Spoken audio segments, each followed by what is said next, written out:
اقول لك سر كده، اقول لك سر يحل لك اي مشكله. المشكله اللي انت فيها مش بسببك، مش بسبب فلان، مش فلان بينتقم منك، مش فلان رفع عليك قضيه، مش فلان بيغلس عليك، لا. المشكله اللي انت فيها ربنا حطك فيها عشان يشوف حاجه معينه جواك. سيدنا محمد صلى الله عليه وسلم لما راح الطائف وطردوه ضربوه، ما قالش هم اللي ضربوني، قال له لا. قال له: إلى من تكلني يا رب؟ إلى عدو، إلى بعيد يتجهمني، أم إلى عدو ملكته أمري؟ يعني ربنا اللي خلى العدو يملك أمرك ويقرص ودانك ويبهدلك ويجرجرك ربنا اللي في إيده كل شيء. وأهم حاجة إيه؟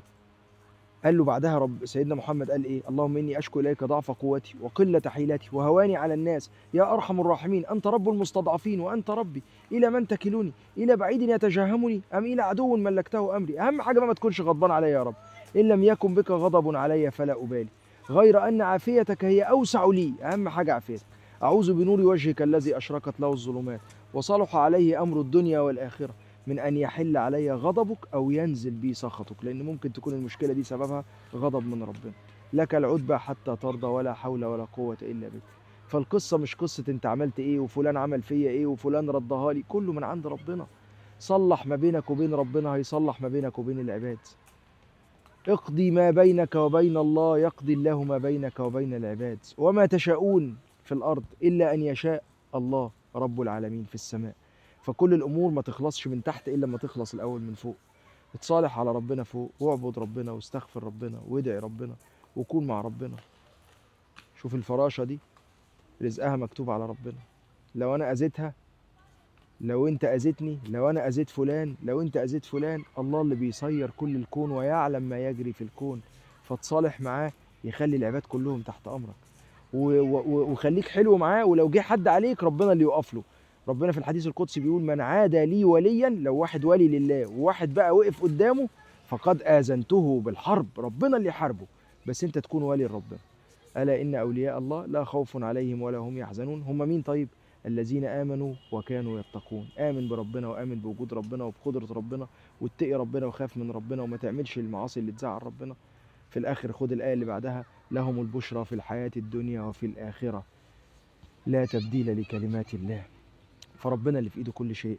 ولو أنت متصالح مع ربنا وحلو مع ربنا، هيصلح ما بينك وبين العباد كلهم، وهيخلي أيامك كلها تعدي زي الفل، وهيسر لك أمرك ويشرح لك صدرك ويوفقك للخير، ويديك حاجات أنت ما كنتش تحلم بيها. فتصالح مع ربنا، هتلاقي العالم كله اتصالح معاك، وهتلاقي الناس اللي انت كنت شايف مشاكل ما بتتحلش اتحلت. تصالح مع ربنا والجأ لربنا وسبح لربنا واستغفر ربنا، هتلاقي ايامك كلها مشيت جميلة وزي الفل.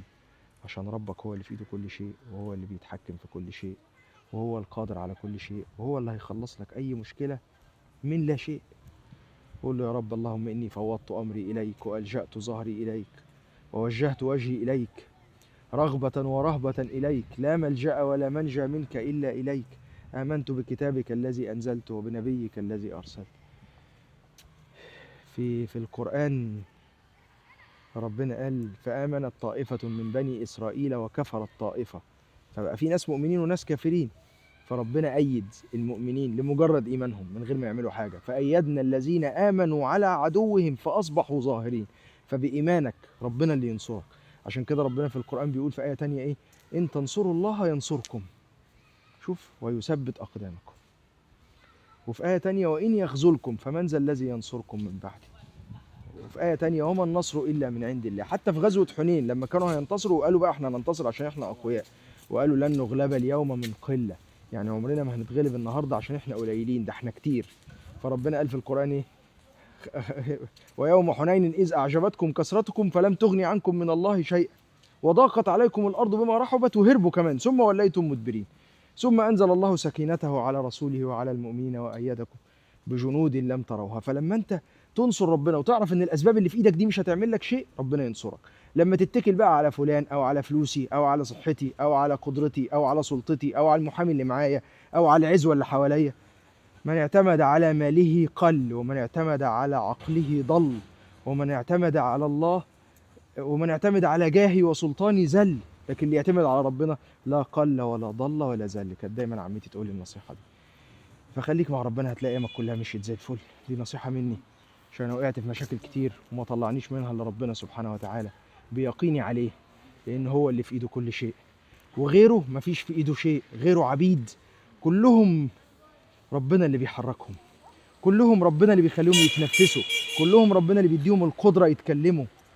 والله خلقكم وما تعملون، وربنا اللي خلقهم وخلق أعمالهم. فخليك معاه، هو يغير لك كل حاجة، وابعد عنه هو، واقعد امشي في الأسباب.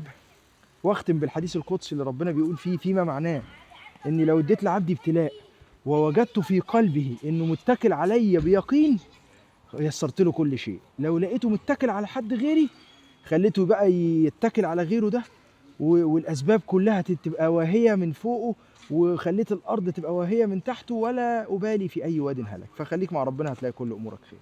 يلا اسيبكم بقى عشان اروح اصلي المغرب. تحياتي ليكم، دكتور رامي اسماعيل في رعايه الله.